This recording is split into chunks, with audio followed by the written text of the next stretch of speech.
Again, Justin, thanks. Well, it is Friday. You know what that means. It's time to talk movies in the Bell Breakdown. There's the sound. Film critic Josh Bell joining me. He's got 2 reviews today for 2 films out today, actually. Yes, let's start with Dr. Sleep. This is obviously a sequel to The Shining, which is, by all accounts, an all-time horror film. It is a classic. Yep. I got my Shining Red Rum shirt here going, I love that. and it's the twin girls who do make an appearance in Dr. Sleep. But it kind of...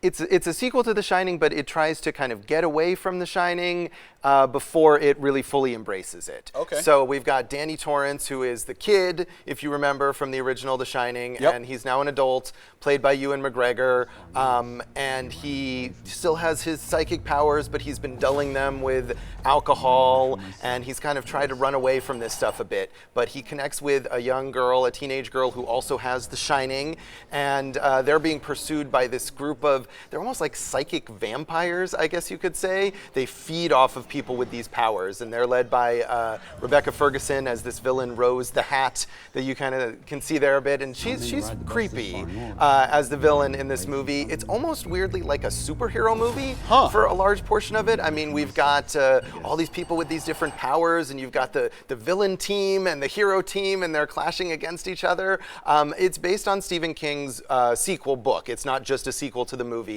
And so I think it tries to balance a bit of that, of adapting the book with being a sequel to the movie that people remember, the Kubrick film, which Stephen King hated. And so they're getting some of that style, and the whole climax of this film, eventually it does take place at the Overlook Hotel, which is the setting from the original film, and they recreate a lot of that effectively, maybe almost too effectively at times, especially with the different actors, and you're watching someone else playing Jack Nicholson's character, and it's almost a little off-putting.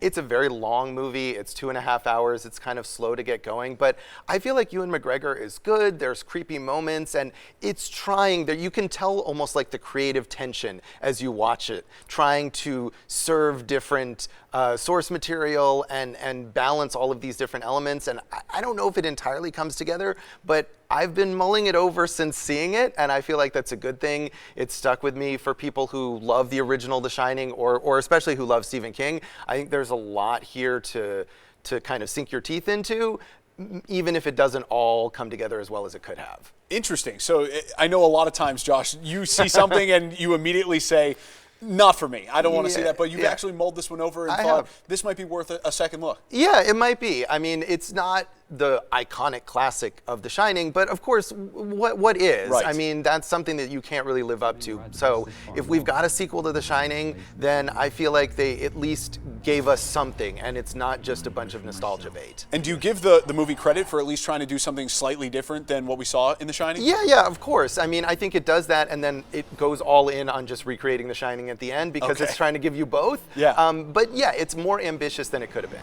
Okay, let's switch gears and talk about a completely different genre. Yes. Last Christmas, this movie is out today. This is obviously a romance, and it's a Christmas-related romance, right? Yeah, we're already into the Christmas movies. We can't say it. Halloween is over, and now it's Christmas. Right into Christmas. Yes. No longer any time to digest. No. So we've got the Christmas romance is a popular standard thing. Hallmark is going to have a million of them, and this is a slightly more upscale version of that with Emilia Clarke from Game of Thrones and Henry Golding from Crazy Rich Asians. She's a quirky Christmas store employee who's cynical about the holiday season, and he's this kind of beatific guy who comes into her life and teaches her to appreciate things. Emma Thompson plays her Eastern European mother and has some kind of amusing comic relief stuff. But this movie is from Paul Feig, who's a great, I think, comedy director, made Bridesmaids and The Heat and Spy and A Simple Favor last year, which was a great twist on a familiar genre. And I was hoping he would do more with this than just give you what you expect.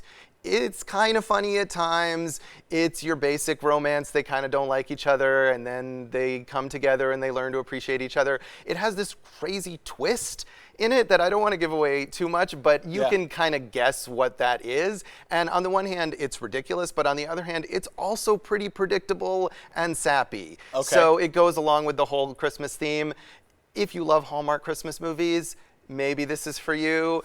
I personally was disappointed. I was hoping for something a little more subversive, something that would do a little more with the formula from Paul Feig. It just didn't do it. Gotcha. Okay, well, I think so many times the success of a romance movie depends on the chemistry between these two leads. How do you think that they played off each other? They do have good chemistry, and I think that's something where even watching it, I thought, okay, this is not really that interesting, but they're charming, and I can enjoy the interplay between them. And again, Emma Thompson has some fun comic relief as the mother with her weird accent and singing these folk dirges. So if you have low standards for romantic comedies, some people just want to go and see people fall in love, then you'll like this, although maybe leave before the twist because it kind of ruins a lot of that.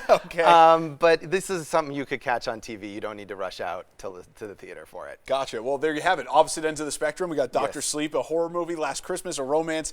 Go out and see them. Josh, thank you so much for your reviews here. Thanks for having me. Here on the Bell Breakdown. All right, there you have it. We'll be right back after the break.